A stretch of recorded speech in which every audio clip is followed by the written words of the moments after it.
Labas rytas visiems, o gal ne rytas, nežinau kada žiūrėsit šitą video, tai bet kokiu atveju gerą dieną visiems.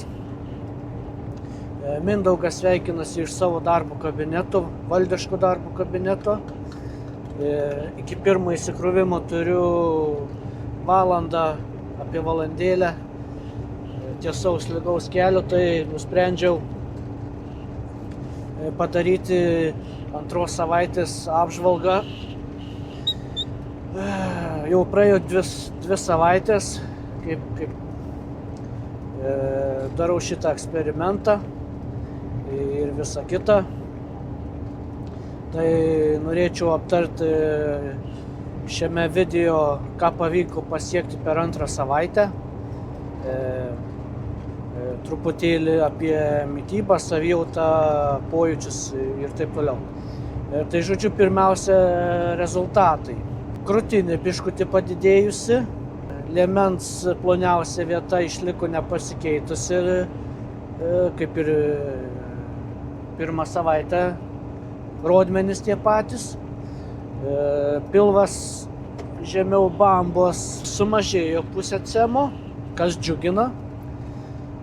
Tai kaip ir kas liečia rezultatus, tai rezultatai tenkina šią minutę. Viskas vyksta pamažu, lėtai, neskubant.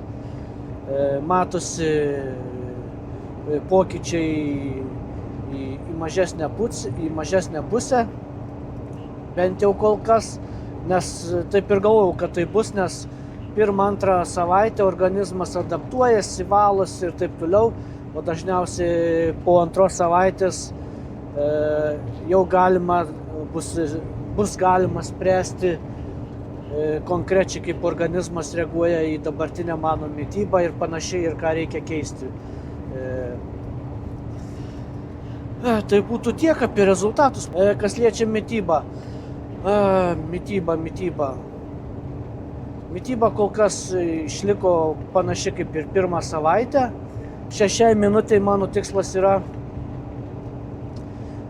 rasti būdus ir metodus, kaip padaryti, kad valgant tokį kiekį angliavandenių, kaip aš valgau dabar ir šiuo metu, o valgau angliavandenių daug, kad cukrus nesukiltų taip daug ir kad jis ilgai nesilaikytų ir kad nejausčiau tų blogų pojūčių, kuriuos jausdavau anksčiau, kai gyvenau nelabai sveiką gyvenimo būdą. Turiu galvoje energijos trūkumas ir mieguistumas, silpnumas, kaskart pavalgius, tas vadinamas smegenų rūkas, brain fog. Ir kas didžiausia problema būdavo, kad pastoviai jausdavau norą kažko saldaus, cukraus poreikį jausdavau iškart po valgių. Atrodo, pilvas pilnas, privalgęs, sotus, bet dar kažko noris saldaus ir greitai. Tai pamažu, kaip pasakyt, pradedu tų pojūčių nebejaus, kuriuos jausdavau anksčiau, kaip gyvenau nelabai sveiką gyvenimo būdą.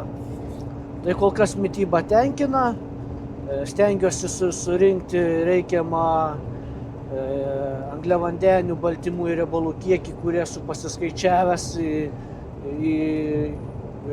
per dieną ir panašiai. Mityba ir valgiaraštis išlieka daugmaž toks pat. Kol kas pasikeitimų per antrą savaitę nebuvo. Na ir kaip minėjau, savijauta gerėja, pojūčiai gerėja, blogų pojūčių ir kažko panašaus nebejaučiu. Tai rezultatas antros savaitės mane džiugina, tad kol kas paliksiu viską taip pat, kaip yra trečią savaitę. Turiu galvoj tą patį angliavandenių, baltymų ir riebalų kiekį. Receptai ir valgiaraštis išliks daugmaž toks pat. Gal ten keisis kažkiek minimaliai, bet nestipriai. nes kol kas svoris pamažu krenta, tad kol kas mitybos planų koreguoti kaip ir nereikia. Tai žiūrėsim, ką parodys trečios savaitės rezultatai. Tai šiam kartui tiek, neįsiplečiu, nes kad neįbombinčiau kur nors kam nors susižiūrėjęs į lapą ir panašiai. Tai šiam kartui tiek, kaip minėjau, atsisveikinu su visais. Geros likusios dienos arba gero vakaro, kas kada žiūrit šitą video ir panašiai. Gero oro, skanaus maisto, bet svarbiausia sveiko maisto, geros savijautos, geros sveikatos ir iki sekančių visiems.